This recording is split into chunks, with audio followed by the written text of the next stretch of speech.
नमस्कार welcome to बांगालिर स्वर दर्शकबृंद आजकेर जे भिडियोटी आमी करेছি सेटा बांग्लादेशेर हिंदू समाजेर जन्य आमी गोविंद चंद्र प्रामाणिक जिनि एडभोकेट एवं एकजन नूतन हिंदू नेता हिंदू महाजोटेर महासचिव सेक्रेटारि তিনি सामयिक काले पार्टिकुलारलि शेख हासिना देश छेड़े जाओयार परे किछु कन्ट्रोभार्शियल मंतब्य करें शुधु कन्ट्रोभार्शियल नय तार मंतब्य शुने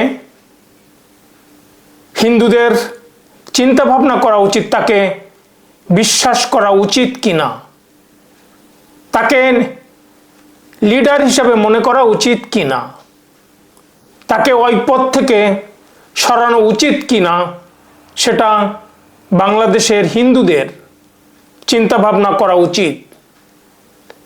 बांग्लादेशेर हिंदूदेर जारा निपीड़ित लांछित धर्षित निगृहीत धर्मान्तरित जादेर बाड़ीघर जालिये देওয়া হয়েছে मंदिरके कलुषित करा হয়েছে देवदेवीर मूर्ति के भांगा হয়েছে সেই সমস্ত নিপীড়িত হিন্দুদের সাবধানে তার সঙ্গে কথা বলা উচিত ভীষণভাবে কেয়ারফুলি তার চালচলন বোঝা উচিত কারণ আমি ভারতে থাকি আমি একজন ভারতের হিন্দু তার যে বক্তব্য তার যে ইন্টারভিউ বিভিন্ন চ্যানেলে যে সাক্ষাৎকার তিনি দিয়েছেন তার সর্বৈব মিথ্যা সত্যের পরিপন্থী সত্য থেকে অনেক দূরে।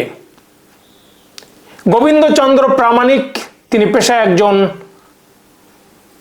আইনজীবী তিনি যা বলছেন তিনি এক জায়গায় বলেছেন এবং সেটা জামাত ইসলামীর মিটিংয়ে দাঁড়িয়ে বলেছেন জামাত ইসলামী একমাত্র অসাম্প্রদায়িক দল বাংলাদেশে। কতটা নির্লজ্জ কতটা মিথ্যাবাদী এই হিন্দু মহাজোটের নেতা গোবিন্দচন্দ্র প্রামাণিক তাকে সম্ভবত ব্যবহার করা হচ্ছে যে পার্টি জন্ম দিয়েছে সাম্প্রদায়িকতা যারা মনে করে হিন্দুদের বেঁচে থাকার কোনো অধিকার নেই কোরআনে যাদের লেখা আছে যে ধর্মপুস্তকে লেখা আছে হিন্দুরা ইনফাইডেলস মুশরিক ফ্যাসাদ তৈরি করে তাদেরকে প্রতিরোধ করো যেখানে পাও সেখানে প্রতিরোধ গড়ে তোলো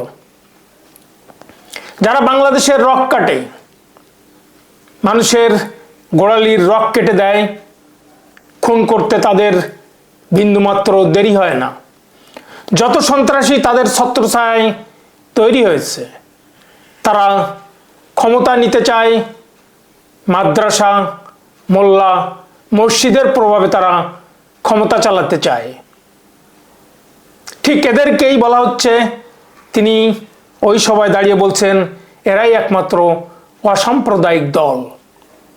ভাবুন এরাই পাকসানাদের হয়ে কাজ করেছিল বাংলাদেশ স্বাধীন হতে দিতে চায়নি রাজাকার আল বদর আল শামস এদের ভিতর থেকে তৈরি হয়েছিল তারা ধরে ধরে স্বাধীনতাকামী মানুষদের খুন করিয়েছিল মা বোনদের ধর্ষণ করিয়েছিল পাক সেনাদের লেলিয়ে দিয়েছিল ধর্ষণ করতে 4 লাখ এখনো বাংলাদেশি পাক সেনাদের ঔরস জাত সন্তান তারা আজকে ক্ষমতায় তারা আজকে জামাত ইসলামী পার্টি করে আর এদেরকে গোবিন্দচন্দ্র প্রামাণিক বলছেন একমাত্র অসাম্প্রদায়িক দল।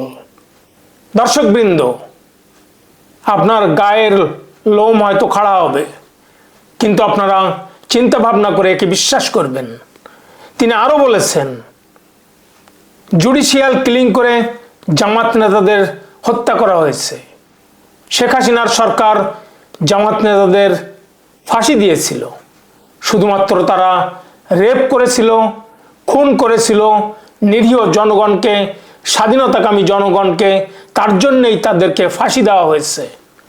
এটাকে বলা হচ্ছে জুডিশিয়াল কিলিং। বিচারক তাদেরকে খুন করেছে। ভাবুন, একজন আইনজীবী, একজন হিন্দু, একজন নাগরিক, তার যদি সদ্বুদ্ধি বিন্দুমাত্র তার ঘটে থেকে থাকে, তাহলে একথা বলতে পারে না।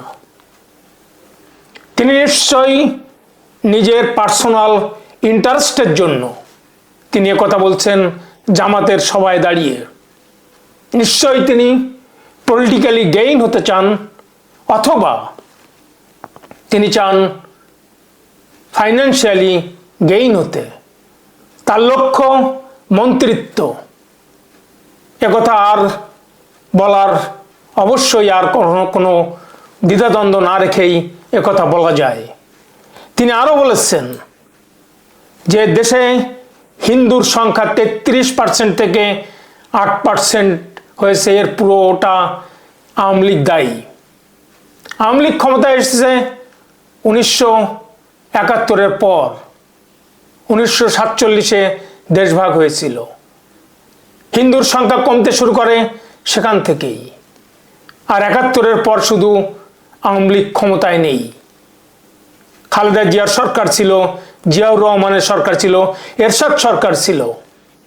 তাহলে হিন্দুরা কেন পালিয়ে আসতে বাধ্য হয়েছে? বেসিক্যালি হিন্দু তাড়ানোর জন্য একটা লয় যথেষ্ট ছিল, সেটা হলো ভেস্টেড প্রপার্টি, এনিমি প্রপার্টি। যেটা করা হয়েছিল সেটা পাকিস্তান সরকার করেছিল, সেটাই চলতেছিল। যারা হিন্দুদের উপর অত্যাচার করে তারা শুধুমাত্র হিন্দু বলেই করে, এবং যারা করে তারা আওয়ামী লীগের সদস্য, বিএনপির সদস্য, জাতীয় পার্টি, জামাত ইসলামের সদস্য, এখন তারা নাগরিক পার্টির সদস্য। কোনো তফাৎ নেই। আইডিওলজি হলো এটা তোমাদের দেশ নয়, হিন্দুস্তান, হিন্দুস্তানে চলে যাও, এ ভূমি তোমাদের নয়। কারণ তাদের ধর্মগ্রন্থে লেখা আছে আসমান জমিন তাদের, এখানে হিন্দুদের থাকার কোনো অধিকার নেই। যে কজন হিন্দু আছে তারা শুধু সেকেন্ড ক্লাস সিটিজেন হিসেবে তাদের করুণায় বেঁচে আছে। তিনি আরও বলেছেন যে চিন্ময় প্রভু আরএসএস এর ঘনিষ্ঠ। তার কাছে কোনো ডকুমেন্টস আছে কি? হোক বা তর্কের খাতিরে ধরেই নিলাম আরএসএস এর সে ঘনিষ্ঠ, কিন্তু তিনি তো একজন মানুষ, তার তো মানবিক অধিকার পাওয়ার রাইট আছে। ভুয়ো কেসে সাজিয়ে তাকে জেলের ভিতর ঢুকিয়ে দেওয়া, সেটা তো কোনো সুষ্ঠু দেশের আইন হতে পারে না। সেখানে যে সুস্থ মানসিকতা বাংলাদেশে বিরাজ করছে না, এটাই তো তার প্রমাণ। বাংলাদেশে যে এখন কোনো সুস্থ মানুষ নেই যাদের ভিতরে সেকুলারিজম থাকা দরকার, সহনশীলতা থাকা দরকার, অন্য ধর্মের প্রতি রেসপেক্ট থাকা দরকার, শ্রদ্ধা রাখা দরকার, সংখ্যালঘুদের জানমালের অধিকার নিশ্চিত করা দরকার, তাদের যাতে কোনো ক্ষতি সাধিত না হয়, তাদের চাকরি বাকরি বিভিন্নভাবে ব্যবস্থা করে দেওয়া, তাদের পাশে দাঁড়ানোই একটা সভ্য জাতির নীতি হওয়া দরকার। আজকে চিন্ময় প্রভুকে জেলে ঢুকিয়ে তারা এটা প্রমাণ করলো যে বাংলাদেশ যারা চালায়, আওয়ামী লীগ হোক, বিএনপি হোক, জামাত ইসলাম হোক কিংবা জাতীয় পার্টি হোক, সভ্য তারা নয়। তিনি আরও একটি মিডিয়াতে সাক্ষাৎকার দিয়েছেন, ফরেন মিডিয়া আল জাজিরাতে। তিনি লিখেছেন, as a leader of Hindu community, I can confidently say that the attacks are politically motivated, not communal. দর্শকবৃন্দ, এর থেকে আর বড় নির্লজ্জতা আর কি হতে পারে? বাংলাদেশে হিন্দুদের উপরে অত্যাচার যেটা হয় সেটা নাকি পলিটিক্যালি মোটিভেটেড। তর্কের খাতিরে ধরেই নিলাম হিন্দুদের উপর অত্যাচার হয়েছে শেখ হাসিনা দেশ থেকে চলে আসার পরে 2024-এর 5ই আগস্টের পরে। হিন্দুরা কেন আওয়ামী লীগ করবে, তার জন্য তাদের অত্যাচার হয়েছে তাদের উপরে। কিন্তু তার আগে 1947 থেকে, 47-এর আগে থেকে 1946-এ নোয়াখালী জেনোসাইড হয়েছিল। সেটা কিসের জন্য হয়েছিল? পাক সেনারা 30 লক্ষ হিন্দুদেরকে খুন করেছিল 1971 সালে। কিসের জন্য খুন করেছিল? সেটা কি পলিটিক্যালি মোটিভেটেড ছিল? 71 সালের পরে যারা ক্ষমতায় এসেছে তাদের সময়ে খুন, রাহাজানি, ধর্ষণ একের পর এক হয়েছে। সেটা কি পলিটিক্যালি মোটিভেটেড ছিল? দর্শকবৃন্দ, ইনি একজন বিশ্বাসঘাতক। এই শিডিউল কাস্ট দলিত গোবিন্দচন্দ্র প্রামাণিক, ইনি আর একজন বিশ্বাসঘাতকের উত্থান হয়েছে। যেমনভাবে উত্থান হয়েছিল যোগেন মণ্ডলের। যোগেন মণ্ডল গৌর নদীতে জন্ম নিয়ে বিএম কলেজ থেকে আইএ পাশ করে ক্যালকাটা ইউনিভার্সিটি থেকে আইন পাশ করেন। তিনি নেতাজি সুভাষচন্দ্র বোসের ফলোয়ার ছিলেন। তিনি যেহেতু জাতপাত বিশ্বাস করতেন না, কিন্তু নেহেরুকে যখন কংগ্রেস বহিষ্কার করে, সম্পর্ক টানাপোড়েন চলে, তখন নেতাজির প্রতি তার সেই শ্রদ্ধা ভক্তি শেষ হয়ে যায়। তিনি বি.আর. আম্বেদকরের ফলোয়ার ছিলেন, কিন্তু বি.আর. আম্বেদকর যখন বলেন দলিতরা সংখ্যাগরিষ্ঠ যারা উচ্চ বর্ণের হিন্দু আছে তাদের সঙ্গে অ্যাডজাস্ট করে নিয়েছে, তখন তিনি বি.আর. আম্বেদকরকে ত্যাগ করে তিনি পাকিস্তান চেয়েছিলেন। তিনি পাকিস্তানের সঙ্গে মুসলিমদের সঙ্গে থাকার সিদ্ধান্ত নেন। তার একটাই কথা ছিল, তিনি যেটা পাবলিক স্পিচও দিয়েছিলেন, যে উচ্চ বর্ণের হিন্দুদের সঙ্গে থাকবো না, লাঞ্ছিত হব না, বরং অন্য কোনো জাতির সঙ্গে, মুসলিমের সঙ্গে আমরা বসবাস করব, দলিত হিসেবে তাদের কাছে সম্মান পাব। আর তাই তিনি মুসলিম লীগের সঙ্গে হাত মেলান। তিনি পার্শ্ব সহচর ছিলেন জিন্নার, তিনি বিশ্বস্ত ছিলেন জিন্নার। তিনি দেশ ভাগ হওয়ার আগে বঙ্গীয় পরিষদের লিডার ছিলেন, ইলেক্টেড রিপ্রেজেন্টেটিভ ছিলেন। তিনি খাজা নাজিমুদ্দিনের সমবায় মন্ত্রী ছিলেন। হোসেন শহীদ সোহরাওয়ার্দীর শ্রম এবং আইন মন্ত্রী ছিলেন। ভারত পার্টিশন হওয়ার পরে তিনি অস্থায়ী স্পিকার নির্বাচিত হন পাকিস্তান সরকারের, এবং জিন্না তার কাছে এই শপথ নেন। পরবর্তী পাকিস্তান সরকারের তিনি আবারও শ্রম এবং আইন মন্ত্রী হন।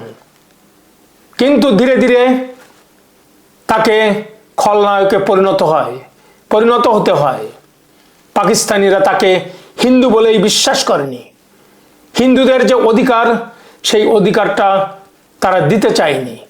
আলটিমেটলি বীতশ্রদ্ধ হয়ে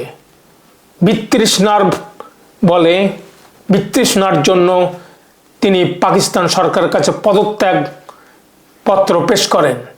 সেই পদত্যাগ পত্র তিনি লিখেছিলেন যে হিন্দুদের জন্য বাংলাদেশ নয়, হিন্দুরা বাংলাদেশে থাকলে হয় সব খুন হবে, নতুবা সবাই ধর্মান্তরিত হবে।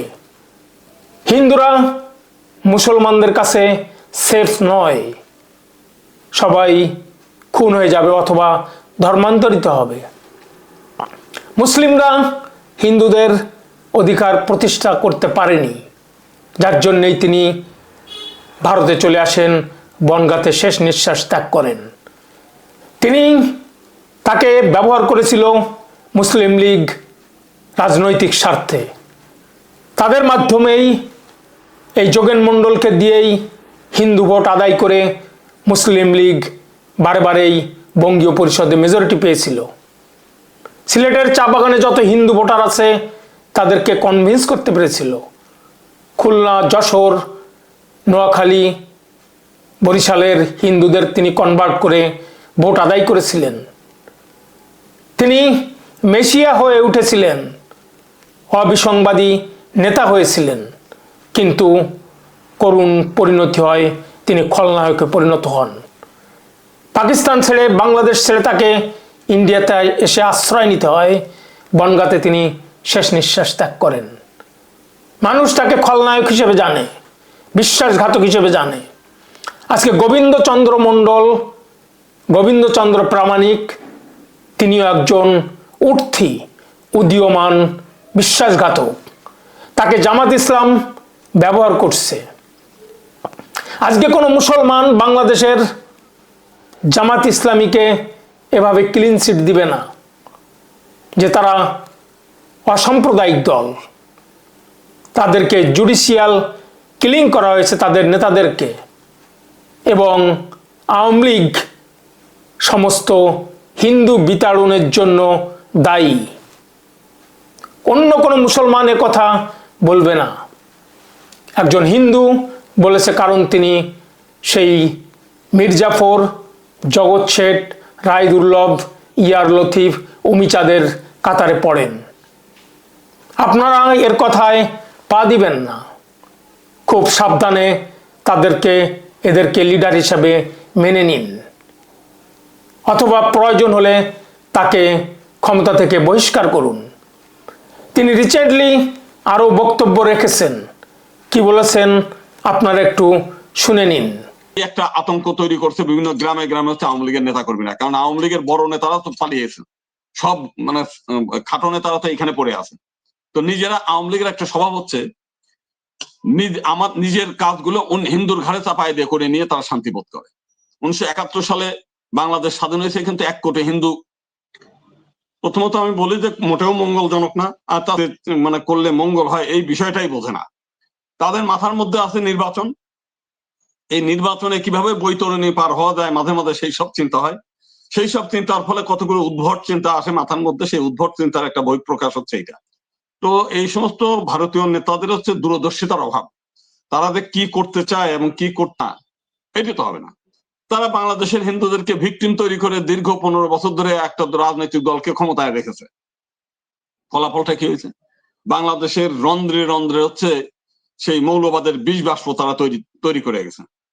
এর ফলাফল ভোগ করছে। এগুলো হচ্ছে তাদের রাজনৈতিক এবং রাজনৈতিক ভাবে তারা ভোট পাওয়ার আশায় এগুলো করছে। এতে হিন্দুদের কোনো এর মানে এই না যে আমি এখনই বিনা পাসপোর্টে ভারতে ঢুকে পড়তে পারবো, এই সুযোগ নাই। আপনি বিনা পাসপোর্টে ভারত ঢুকবেন কি করে? মানে 1 সেকেন্ডও আড়ালে না, একেবারে দিন রাত 24 ঘন্টা পাহারা দিয়ে পূজা করতে হবে। কারণ আশেপাশে সবই তো যারা অসুর সমাজের লোকজন আছে, যারা মন্দির ভাঙতে চায়, প্রতিমা ভাঙতে চায়, তারা তো সবসময় আমাদের যে মহাপুরুষ, সে মহাপুরুষ হচ্ছে বাংলার, আমাদের প্রণামানন্দ বাংলাদেশের, আমাদের জগৎবন্ধু বাংলাদেশের, আমাদের হরি ঠাকুর বাংলাদেশের, আমাদের অনুকূল ঠাকুর বাংলাদেশের। আমরা যাদের ফলো করি, আমরা কালী পূজা করি বাঙালির, আমরা দুর্গা পূজা করি বাংলার, আমরা মনসা পূজা করি বাংলার, আমরা অন্নদামঙ্গল পূজা করি বাংলার, আমরা কবি গান গাই বাংলার, আমরাই বাংলা সংস্কৃতি। এই বিষয়টি হচ্ছে রাজনৈতিক নেতা যারা ক্ষমতা চায়, ক্ষমতা লোভী, এদের কাছে কোন নীতি আদর্শ নাই। তাদের চেয়ারটাই হলো নীতি আদর্শ। ওই চেয়ার দখলের ক্ষেত্রে কোনটা নৈতিক কোনটা অনৈতিক, কি মানে কার ক্ষতি হলো আর কার মানে লাভ হলো, এই দিকে তারা তাকায় না। কার ঘাড়ের পর টপকায় কে কোন জায়গায় কার লাথি মেরে নিজে চেয়ারে বসবে, সেই চিন্তাটা। এই যে কাউকে কাউকে বর্ডারে ডেকে নিয়ে গেছে, আপনারা দলে দলে চলে আসেন, বর্ডার খুলে দেওয়া হচ্ছে, এই কথা বলে ওইখানে নেছে নিয়ে যায় বর্ডারের পাশে, এই দিক থেকে চিৎকার চেঁচামেচি করে নদী বাংলাদেশের হিন্দুদেরকে ফুটবলের মতো ব্যবহার করেছে এবং এখনো সেই কাজটা করছে। আমি এদের এই নীতিহীন, এটা আমি মনে করি যে এটা সবচাইতে জঘন্য কর্মকাণ্ড এই বাংলাদেশের হিন্দুদের। এমনি আমরা বিপদগ্রস্ত, এই বিপদগ্রস্ত হিন্দুদের নিয়ে তাদের এই ফুটবল খেলা, তাদের গোল দেওয়ার কাজে ব্যবহার করা, আমি মনে করি এটা খুবই মানে একটা গর্হিত এবং ঘৃণিত কাজ। এই তিনি একের পর এক আওয়ামী লীগের উপরে বিষেধাগার পোষণ করেছেন। আপনারা ভিডিওটি নিশ্চয়ই ভালো করে শুনলেন, কিন্তু আওয়ামী লীগ সম্পর্কেও ভীষণভাবে তিনি ক্ষোভ উগরে দিয়েছেন। তারপরেও আমি একটা কথা বলবো, আওয়ামী লীগ সংবিধানটা রক্ষা করেছিল। একটা সেকুলার কান্ট্রি তারা করতে চেয়েছিল, হিন্দুদের অধিকার রক্ষার জন্য তারা সংবিধান তৈরি করেছিল। পরবর্তীকালে জিয়াউর রহমান, এরশাদ, খালেদা জিয়ার যারাই সরকার এসছে সেই সংবিধান তারা বাতিল করেছে। হিন্দুদের উপর অত্যাচার আওয়ামী লীগ করেনি, বাংলাদেশের মুসলমানরা করেছে। তিনি আজকে ইন্ডিয়াতে যে সিএ ইমপ্লিমেন্ট হয়েছে এবং তার মেয়াদ আরও 10 বছর বাড়িয়ে 31শে ডিসেম্বরের 2024 পর্যন্ত করেছে, সেটা নিয়ে তিনি বিশালভাবে ইন্ডিয়ান গভর্নমেন্ট, ইন্ডিয়ান পলিটিশিয়ানদের ভীষণভাবে ন্যাক্কারজনকভাবে সমালোচনা করেছেন। তিনি বলেছেন এটা মঙ্গলজনক নয় হিন্দুদের জন্য। কেন মঙ্গলজনক নয়? কারণ হিন্দুরা সিএ করে দেওয়ার ফলে অ্যাটলিস্ট 1,80,00,000 হিন্দুরা এখানে বেঁচে থাকবে। যেখানে প্রশ্ন বেঁচে থাকার লড়াই, খাবারের লড়াই, মাথা উঁচু করে বেঁচে থাকার লড়াই, একটাই লড়াই, বেঁচে থাকতে হবে। কারণ এই 1,80,00,000 মুসলিম যদি, হিন্দু যদি বাংলাদেশে থাকে, এরা খুন হয়ে যাবে, এরা ধর্মান্তরিত হয়ে যাবে। শুধুমাত্র বেঁচে থাকার জন্যই সিএ করা হয়েছে। তিনি বলেছেন এটা জঘন্য অপরাধ করেছে এবং ইন্ডিয়ান গভর্নমেন্ট সম্পর্কে বলেছে যে, তিনি বলেছেন যে এরা দূরদর্শিতার অভাব রয়েছে। নির্বাচনী বৈতরণী পার হওয়ার জন্য ইন্ডিয়ান গভর্নমেন্ট এটা করেছে। দূরদর্শিতা পৃথিবীতে কটা কান্ট্রির আছে? ভারত আজকে 4th economy, foreign politics independent. America, Europe manipulate করতে পারে না। এটাই দূরদর্শিতা যে স্বাধীনতার 75 বছর পরে আজকের সরকার হিন্দুদের বেঁচে থাকার জন্য একটা জায়গা করল। নতুবা তারা খুন হয়ে যেত, মারা যেত, ধর্ষিতা হতে হতো। আজকে তিনি এটাকে নির্বাচনী বৈতরণী পার হওয়ার কথা বলছেন। পশ্চিম বাংলাতে বিজেপি ক্ষমতায় নেই, বর্তমান সরকার ক্ষমতায় নেই। বাকি 14টি প্রভিন্সে এখনকার সরকার ক্ষমতায় আছে। এটা শুধুমাত্র একটা দোষ আরোপ করা, বৃহত্তর স্বার্থে এটা করা হয়েছে। তার শুধুমাত্র চোখ ভীষণ সংকীর্ণ। তার উদ্দেশ্য হিন্দুরা বাংলাদেশে থাকুক। জামাত ইসলাম চায়, বিএনপি, আওয়ামী লীগ চায় হিন্দুরা বাংলাদেশে থাকুক। তাদের উদ্দেশ্য একটাই, এই 1,80,00,000 হিন্দুদেরকে ধর্মান্তরিত করা। আর গোবিন্দচন্দ্র প্রামাণিকের উদ্দেশ্য, আমি হিন্দুদের নেতা হয়ে আমি মন্ত্রী হব। যোগেন মণ্ডল যেভাবে মন্ত্রী হতে চেয়েছিলেন, তিনি আরও বলেছেন যে হিন্দুদের ভিকটিম করেছে বর্তমান সরকার, কারণ আওয়ামী লীগকে সাপোর্ট করে। দর্শকবৃন্দ কি বলবেন? আওয়ামী লীগকে সাপোর্ট করার জন্য হিন্দুরা ভিকটিম হয়েছে, কারণ শেখ হাসিনাকে সাপোর্ট করে ইন্ডিয়ান সরকার, তাই তোদেরকে খুন করছি, তোদেরকে ধর্ষণ করছি, তোদেরকে ধর্মান্তরিত করছি, তোদেরকে ঘর বাড়ি জ্বালিয়ে দিচ্ছি। এটাই নাকি সভ্যতার সমালোচনা? এটাই নাকি সভ্যতার অঙ্গীকার? এটাই নাকি একজন লিডারের নেতৃত্ব? এটাই নাকি একজন লিডারের বচন? স্বার্থপরী বচন, স্বার্থবাদী কথাবার্তা।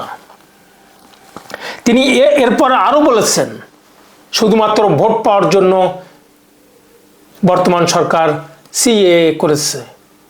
কত পার্সেন্ট মানুষ ভোট দেয় এখনকার সরকারকে? তার কাছে কোনো প্রমাণ আছে, ডকুমেন্ট আছে? নেই। আদৌ 26-এ এখনকার সরকার ক্ষমতায় আসবে কি? মানুষ কি মন স্থির করে ফেলেছে? তার কি প্রমাণ তার কাছে আছে? এরপরে তিনি বলেছেন ইন্ডিয়ান সরকার নাকি বিনা ভিসা পাসপোর্টে হিন্দুদের আসতে দিবে? আদৌ তা নয়। ইন্ডিয়ান গভর্নমেন্টের কোনো লিডার, কোনো সরকারি কর্মকর্তা কথা বলেনি বিনা পাসপোর্টে আসা যাবে ইন্ডিয়াতে। গোবিন্দচন্দ্র প্রামাণিক ইন্ডিয়া নিয়ে ভীষণভাবে চিন্তিত। তিনি ব্লেম দিচ্ছেন কিছু না জেনে, সততার অভাব নিয়ে। কোনো ডকুমেন্টস তার কাছে নেই। ইন্ডিয়ান সরকার কখনো হিন্দুদের বলেনি তোমরা বিনা পাসপোর্টে এখানে আসো, বর্ডার ক্রস করে এখানে আসো, না তা কখনো বলেনি। আসতে গেলে ভিসা পাসপোর্ট নিয়ে আসতে হবে। তিনি সত্যতা উপলব্ধি করেছেন। তিনি বলতে চেয়েছেন যে আমরা হিন্দুরা ঐক্যবদ্ধ নই, আমরা হিন্দুরা দায়িত্ব পালন করছি না। কি উদ্দেশ্যে বলেছেন? যে পূজা করতে গেলে দিনরাত পাহারা দিয়ে পূজা করতে হবে। আমার প্রশ্ন, তাহলে সেই পূজা করার দরকার কি? তাহলে আর সাংবিধানিক অধিকার থাকলো কোথায়? মানবের অধিকার থাকলো কোথায়? হিন্দুদের অধিকার থাকলো কোথায় যদি পাহারা দিয়ে মন্দির করতে হয়, পূজা করতে হয়? তাহলে সেই দেশে থাকার অর্থ কি হলো? কোন দেশে এরকম আছে যেখানে তার পূজা অর্চনা করবে পাহারা দিয়ে? দর্শকবৃন্দ, এ কোন নেতা? কোথাকার নেতা? কোন জঙ্গল থেকে এসছে? এরা তো মানুষের কথা বলছে না।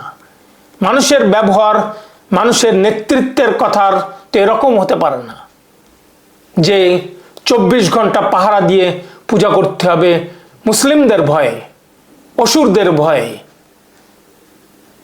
এটা কেমন কথা? তিনি পাহারা দিয়ে পূজা করতে চান, সেই দেশে তিনি বসবাস করতে চান, সেই দেশের তিনি নেতা হতে চান, সেই দেশের মানুষকে তিনি সুরক্ষা দিতে চান। কারা সুরক্ষা দিবে? গোবিন্দচন্দ্র প্রামাণিক সুরক্ষা দিবে? নাকি কিছু পাওয়ার লোভে, পয়সার লোভে নেতা হওয়ার জন্য এ ধরনের বালখিল্যের মতো কথা বলছেন, বালখিল্যের মতো আচরণ করছেন? এরপরেও তিনি বলেছেন যে অনুকূল ঠাকুরের নাম নিয়েছেন, হরিচাঁদ গুরুচাঁদ ঠাকুরের নাম নিয়েছেন। আজকে তারা কোথায়? অনুকূল ঠাকুর আজকে ঝাড়খণ্ডে এসেছেন, হরিচাঁদ গুরুচাঁদ বনগাঁতে পশ্চিমবঙ্গে। তারা সেখানে টিকতে পারেনি। গোবিন্দচন্দ্র প্রামাণিক, আপনি নেতা হিসাবে ভীষণ ছোট, দুর্বল চিত্তের, দুর্বল প্রকৃতির। আপনি মিথ্যা বলছেন একের পর এক, মানুষকে ভাওতা দিচ্ছেন। এই ভাওতা কখনো টিকে থাকে না। আপাতত দৃষ্টিতে মনে হচ্ছে আপনি একজন শয়তান। আপনি শয়তানের 9 মাথা। এই 9 মাথা আসছে জামাত ইসলাম থেকে, আসছে ইউনিসের সরকার থেকে, আসছে জামাত, শিবির, জাতীয় পার্টি, আওয়ামী লীগ কিংবা বিএনপি থেকে।